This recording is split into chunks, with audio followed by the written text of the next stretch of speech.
Hello, I am Moonstone and welcome to Anything Animation, where I talk about anything and everything animation. I do apologize. Normally I have my AC going as background noise, but it stopped working and I can't find my noisemaker, so I hope you enjoy my non-copyright rain noises from my TV. Also, I was having a hard time getting my contacts in for the video, so I just slapped on my nerd glasses, so you can't really see my makeup, but I tried to do it inspired by The Last Unicorn, which is what I'm going to be talking about. So, yeah, I'm going to be talking about a movie that I haven't thought about in years, The Last Unicorn. The Last Unicorn came out in 1982, and it is such a beautiful film. I remember being at a sleepover and my friend asked me if I had ever seen it, and I said no. And she popped in the DVD in the DVD player, and I remember usually with DVDs there'd usually be commercials you have to skip through, and then you get to the main menu and then you have to push play. I'm gonna tilt you down a little bit. There. This little piece came out. Anyway, you'd pop the DVD into the DVD player, then you have to skip through all the commercials and then push play. But with The Last Unicorn, you didn't have to do any of that. You just put the movie in and then it just started.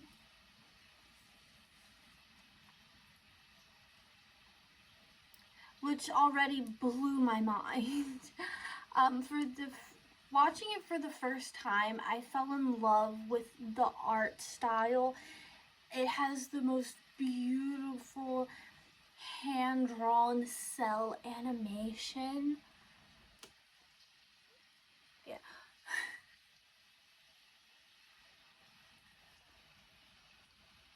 Yeah.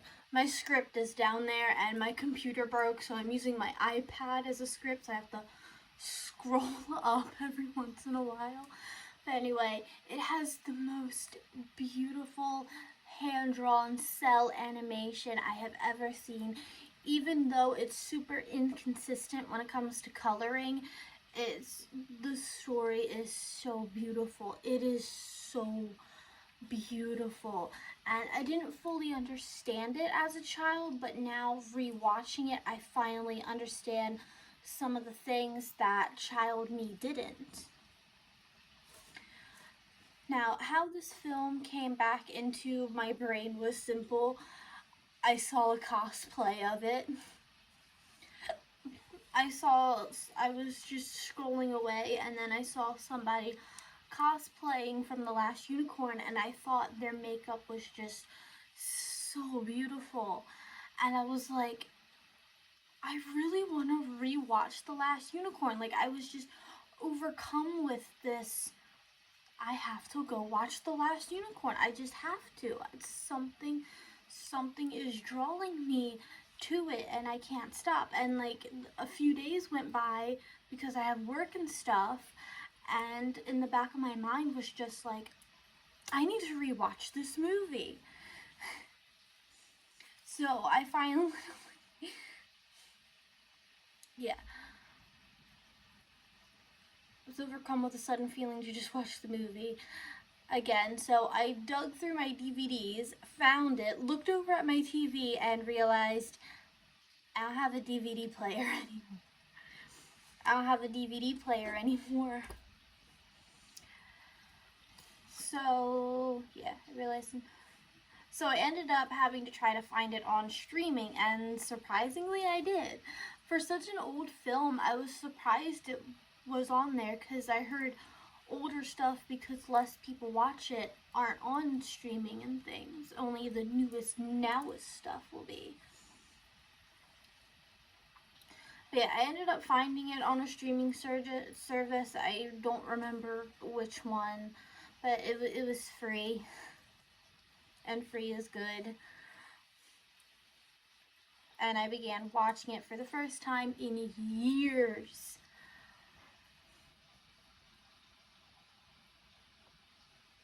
So The Last Unicorn came out in 1982. It takes place in a medieval Dark Ages time.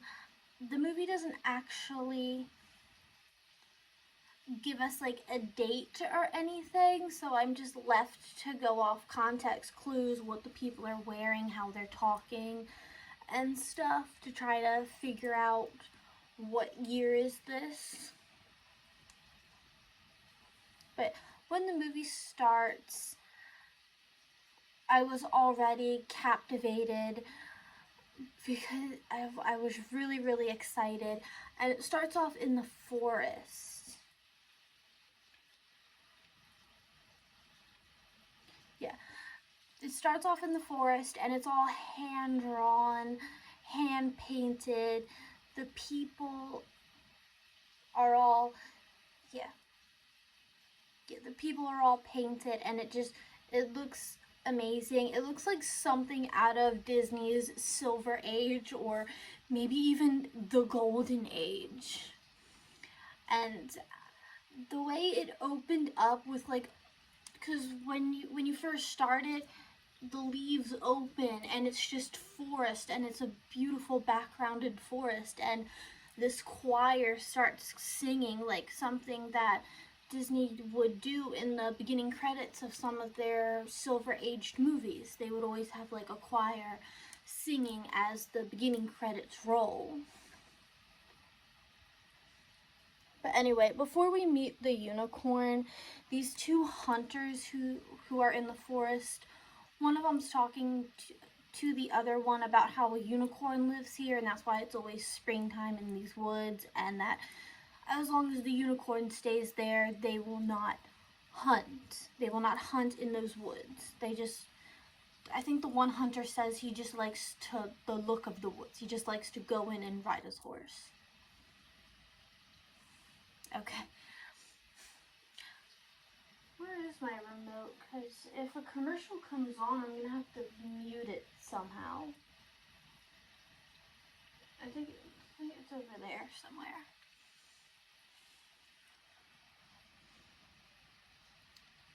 Yeah, they won't hunt in the forest because the unicorn lives there, and he talks about how the unicorn living in that woods is the only one left, and he ends up turning his horse around before leaving, saying, you know, stay here, unicorn, it's not safe out there, you're the last one. Meanwhile, it turns out he was right. There is a unicorn in the woods, and she heard him.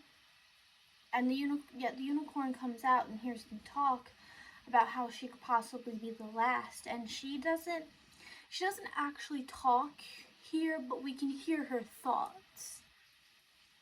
And the first thing she thinks is, why would I be the last? And her voice is just so soft and smooth and lullaby-like, and it is so beautiful. I wish I had a voice like that. It's so comforting and mysterious, yet magical. And she herself looks beautiful and magical, like the way her mane is constantly flowing majestically. Watching the hunters leave, just her standing there watching the hunters leave, is so beautiful. Then this beautiful song starts to play. I'm pretty sure they made it just for this movie. And then we get an art style change where it goes from 2D hand-drawn cartoon to this tapestry style, which apparently is based off an actual medieval tapestry, either called The Last Unicorn or called Girl with Unicorn. I don't actually know. I kept hearing both. I kept hearing more Last Unicorn than Girl with Unicorn. But then also they could have just been calling it that because of this movie. So, I don't know. But the tapestries are real. And I don't know where they are, but apparently you can actually go and see them and look at them and follow the story of a unicorn.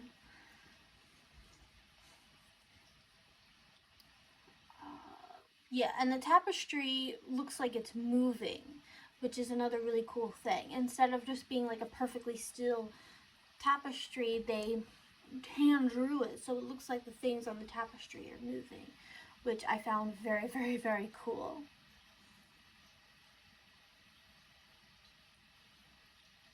So yeah, after the little opening song with the tapestry, our unicorn who never gets a name, she's always referred to as she, her, and unicorn, or the unicorn by everyone. This movie, yeah, she does tell us a little bit of unicorn lore. But yeah, throughout the movie, she never gets a name. Which I think just adds on to the mysteriousness of it, which I like it. I kind of like it. It's different.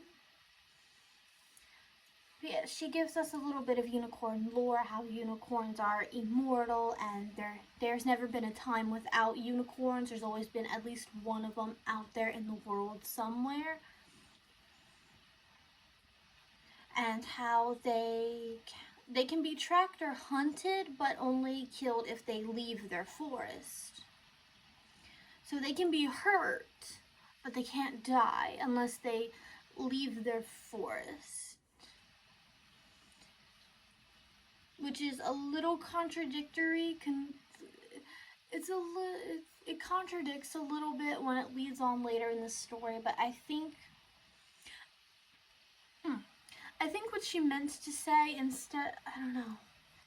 Rehearing that, I think what she meant was they can't be hurt if they're in their forest, but when they leave their forest, they can be hurt. I have to rewatch that again. Yeah. Because in her words, she says they can only be killed when they leave their forest, but yet later in the movie it contradicts. So maybe they can't be hurt when they're in their forest, but once they leave, they can be. So they're still immortal, but they can be wounded. I think that's what they were meant. I think that's what they meant. Either that or they forgot what they said in the beginning.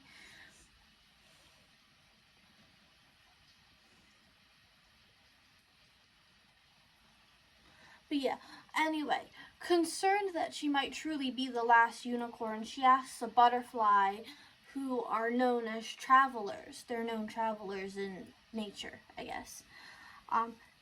She asks the butterfly if he's ever seen any unicorns, any other unicorns, or knows what she is. But butterflies in this movie, they're only able to speak in rhyme, poetry, or song. They can't actually outright say, yes, I've seen creatures like you. They're right over there. They can only talk in poetry, rhyme, or song. So it's a little frustrating trying to get the answers out of Mr. Butterfly. And she gets a little frustrated thinking the butterfly isn't listening, but he is, and eventually he spills everything he knows. He knows that she's a unicorn, only able to be seen by people who truly trust and believe in the unicorns, and to people who don't believe, she'll be mistaken for a white mare. He tells us a story of a Red Bull, the drink. No, not the drink, but every time I see Red Bull, the drink, this is what I think of now. But yeah, he tells us the story of a Red Bull, and an actual Red Bull that pushed all the unicorns to the ends of the earth and covered their tracks so they may never be found again, before flying away. Concerned about what the butterfly said and worrying what he said is true, the unicorn leaves the forest, and all the animals watching her as she leaves, saying goodbye in their own animal way, I guess. Eventually, the unicorn makes it to a village, and a farmer, mistaking her for a mare, tries to take her in, but she's not having it, actually offended that she got mistaken for a mare because she forgot that people who don't believe in unicorns can't see her horn. So they'll only mistaken her for a white horse.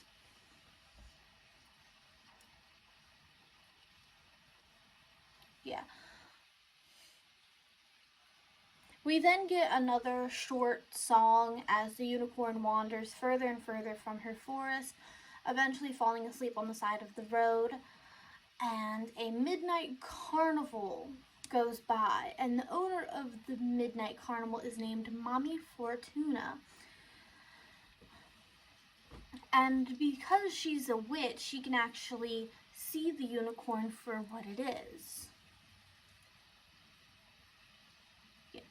She can see the unicorn for what it is. She asks her henchman and her wizard what they see. The henchman only sees a white mare, or that's just white horse, he says. He says it very funny. Meanwhile, however, the wizard can actually see the horn of the unicorn, but lies and says, no, it's just a white mare. Mommy Fortuna puts a spell. Yeah. However, you can see puts a spell on the unicorn, both as an asleep spell and an illusion spell, putting a fake horn that everyone can see on a real unicorn.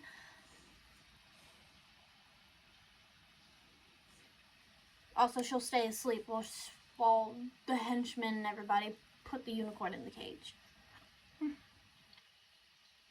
And just like that, the unicorn is now part of her midnight circus freak show thing. And when the unicorn wakes up, she meets the wizard, whose name is Smendrick, and they actually go back and forth between calling him a wizard and calling him a magician. I don't know why. I mean, technically they both do magic, so I don't know. But if I keep going back and forth between wizard and magician, that's why, because the movie also does it.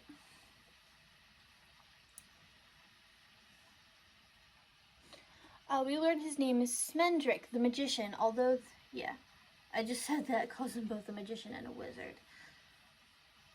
He tells the unicorn to look around at all the other creatures that Mommy Fortuna has, and he says, be honest, tell me what you see.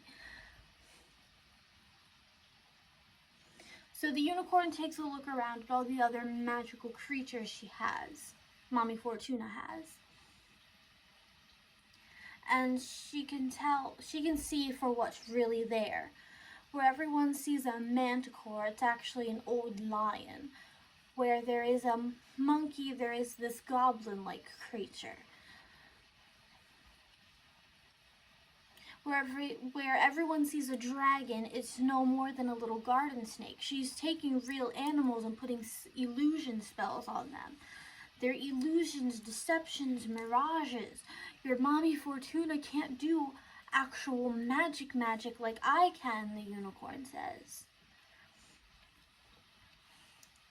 And then Smendrick reveals that she can only do illusion magic instead, and she'd rather, instead of going out and actually finding these magical creatures, she'll take what real animal, because magical creatures do exist in the Last Unicorn world.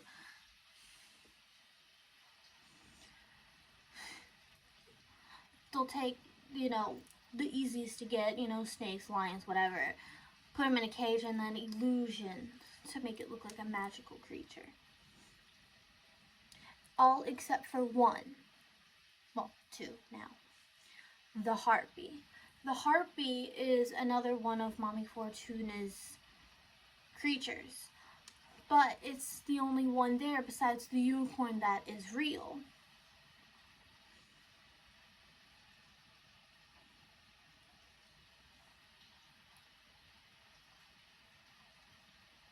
Yeah, the harpy and the unicorn are the only two real things there. And then night comes up. Oh, too fast. At night, when the show's over, Mommy Fortuna comes to the unicorn's cage and brags about how easy she was to catch and how safer the unicorn is here with her than out there where the Red Bull can catch her. Fortuna tells more than what the butterfly did. She says the Red Bull is under the command of a King Haggard. In the end, In the end, the unicorn breaks free with the help of Smendrick, the wizard slash magician, and Smedrick wants to go with her on her quest. But before they leave, they do release all the other animals, including the harpy, who wants vengeance on Mommy Fortuna for capturing her and keeping her in a cage for so long. While leaving the Midnight Circus, the unicorn drops some more unicorn lore. Unicorns can't regret. And also she says don't run from anything, any magical creature, because it distracts them.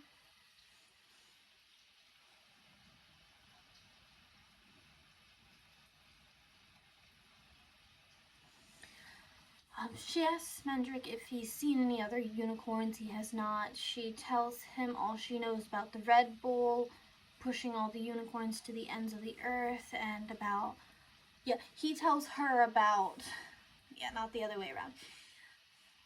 He tells her about the Red Bull and how it pushes all the unicorns to the end of the earth, and about Mommy Fortuna saying something about oh no, wait, I was right, sorry. My script is all over the place. Saying something about a King Haggard. Smendrick takes the unicorns to the end of King Haggard's land and tells her it's very dangerous here. And we meet another new character. So the unicorn told Smendrick what Mommy Fortuna said and all that she knows about the Red Bull. And Smendrick agrees to take her to the end of King Haggard's land, but surrounding that land is a forest full of thieves and wanted criminals.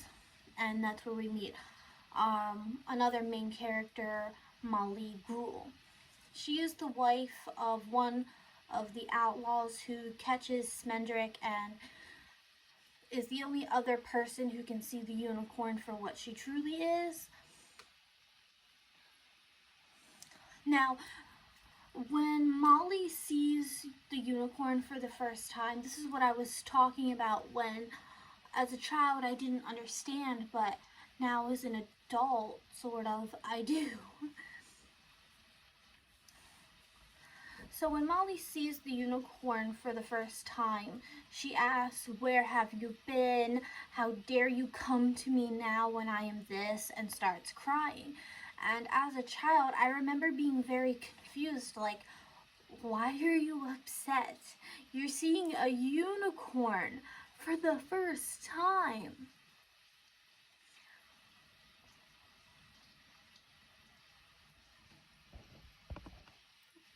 Okay, there we go.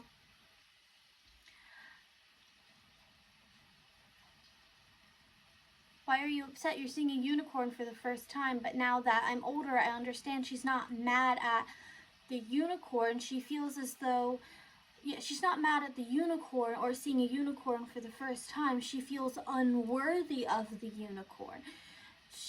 Remember, she is the wife of a bandit, of an outlaw. He's done some bad criminal things, and she may have done some bad criminal things.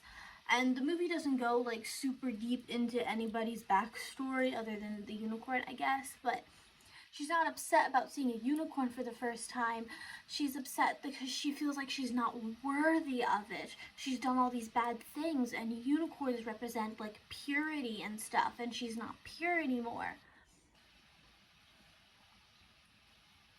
And that's why she says, "How dare you come to me now when I'm this?" instead of coming to me then when I was a young, innocent maiden.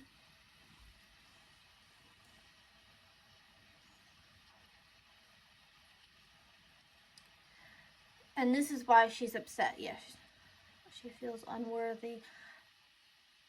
So eventually, after that, Molly joins the party. Please don't fall. Molly joins the party, and the castle is in sight. King Haggard's castle is in sight. But right before they go in, they have their first run-in with the Red Bull. The Red Bull chases the unicorn around. Smedrick uses his magic to turn the unicorn into a human. A beautiful human with long white hair that a lot of people argue, this is what I meant with color inconsistency. some people argue that her hair is white, while some people argue that it's a very, very light ash blonde. And in some scenes it looks pure white, in some scenes it does look ash blonde. And there's one scene where she's sitting on the balcony with King Haggard, and I was actually looking at her hair, and you can watch it change from pure white to ash blonde in the same scene. Like, it goes pure white, ash blonde, white, blonde. So the answer's both. But yeah, and she has this pinkish red in some lights star on her forehead where her horn used to be. My whole look is inspired by her human form, actually. And her eyes are purple.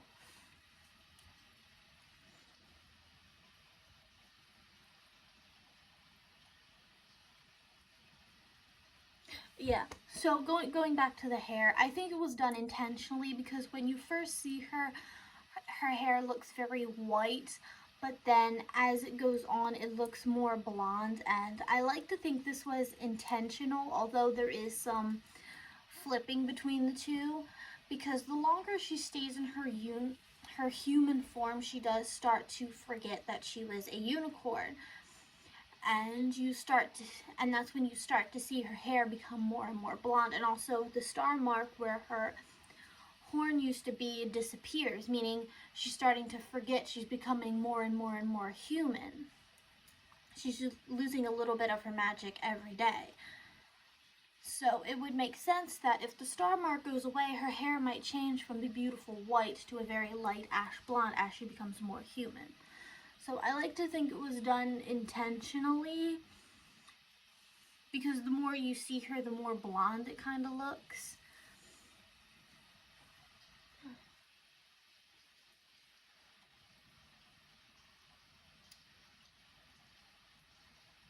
And another thing that child me really didn't understand was,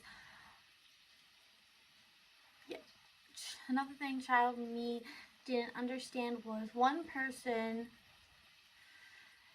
she turns into a human, and obviously she's very freaked out, and she says she can feel this body dying all around her.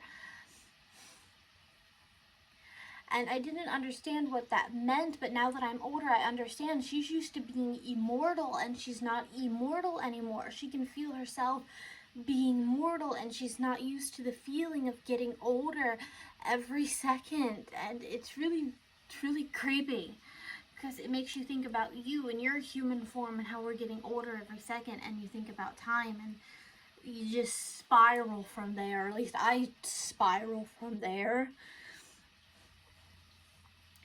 But anyway, getting out of the spiral, they make their way to King Haggard's castle. We enter King Haggard's castle. It's very dark and gray. Everything looks like it's made out of stone. And the only people who live there is King Haggard himself, his adopted son Prince Lear, and a wizard who he fires. So, yeah. He fires right when they arrive, because they convinced that Smendrick might make him happy. So King Haggard has a happiness problem. He only keeps things around him that makes him happy, and so far nothing has truly made him happy. Like, adopting Prince Lear made him happy for a while, but then it slowly became not happy anymore. Apparently he used to have a wife, but it made him not happy anymore. But yeah.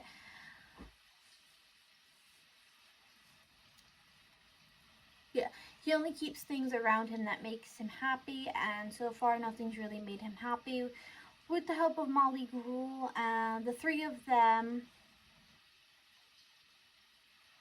well, more like the two of them, end up being a part of King Haggard's service. Yeah. It changed the words. Yeah. They end up working for King Haggard, Molly being a cook and Smendrick being his magician / jester, and the unicorn, who's finally given a name, the Lady Amalthea, is welcome to stay too, because she's there. They do say that she's Smendrick's cousin, and she has nowhere else to go besides here. So she ends up staying, although she doesn't work for King Haggard.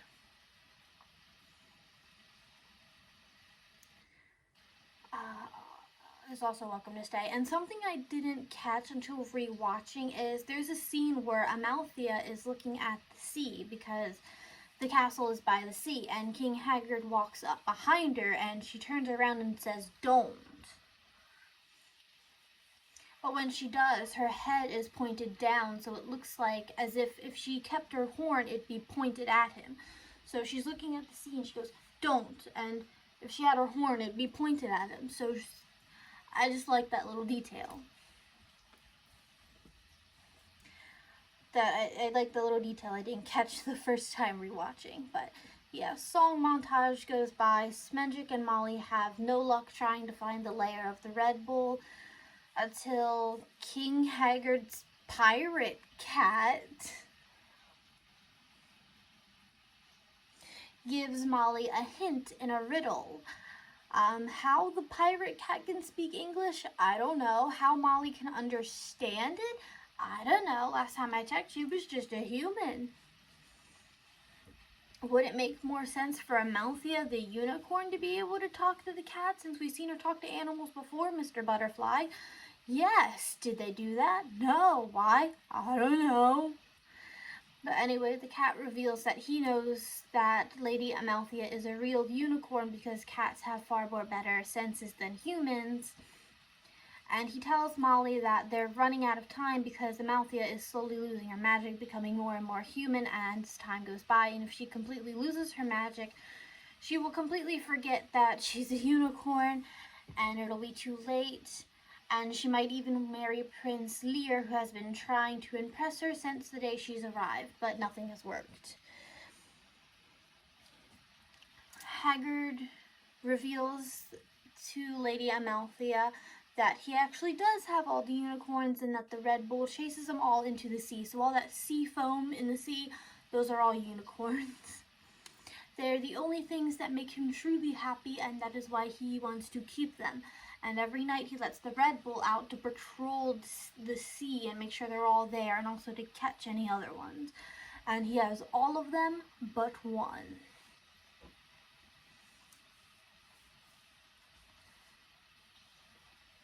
Truly happy.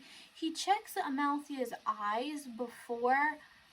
He checks Amalthea's eyes, and this is like the scene where he lifts her bangs, and we can see that the star mark on her forehead is gone because she's more human than unicorn now. And where was I? Before, when you looked in Amalthea's eyes, you would see the animals from her forest. It's actually a very beautiful scene. It goes from a purple eye slowly turning to a green eye, and it gets bigger, and then eventually you can see all the animals in the forest.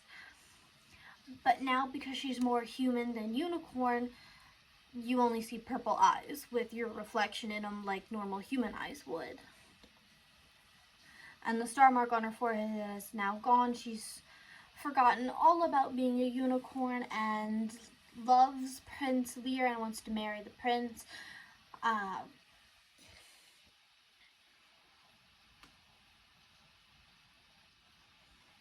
But Prince Lear knows that it wasn't meant to be. Molly does put... Was it Molly? Eventually, he gets over his crush on Lady Amalthea and joins the party to help her fight the Red Bull and free the other unicorns. They all find the Red Bull. Smendrick changes Amalthea back to a unicorn, and she's being chased by the Red Bull. She's on the edge of the water, about to turn into sea foam, but she fights back.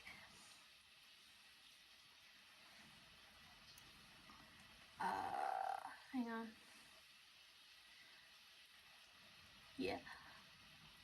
She's being chased by the Red Bull. Prince Lear tries to help, but ends up falling down. Seeing Prince Lear down to the ground, this gives the unicorn strength to start fighting back, and she ends up chasing the Red Bull into the ocean. So it's the other way around. Then out of the sea foam, because the Red Bull's made out of fire. The Red Bull's made out of fire, so when he backs up, he kind of disappears, kind of like how fire disappears when you pour water on it. Where was I? He pushes the Red Bull into the ocean and he disappears, and then out of the sea foam comes all the other unicorns starting to trample over the Red Bull and are finally able to leave the ocean. Unicorns run all the way back home.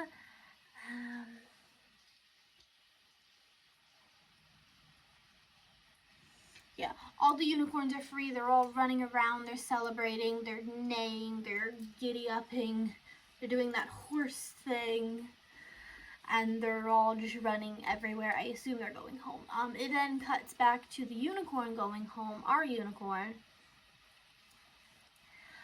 Prince Lear, who regrets not telling Lady Amalthea how he truly feels. He's regretting that, and then Spendrick reveals that because unicorns aren't able to regret, but out of all of them, our unicorn is the only one able to regret. And she tells Smendrick that she regrets not staying human and marrying Prince Lear, but knows it is for the best. And she leaves for her forest, and that's where the movie ends. I really wish more people knew about this movie because it was actually really, really good. But anyway, hopefully people will watch my video and go watch it for themselves. Thank you guys so much for watching. I'll see you next time. Bye!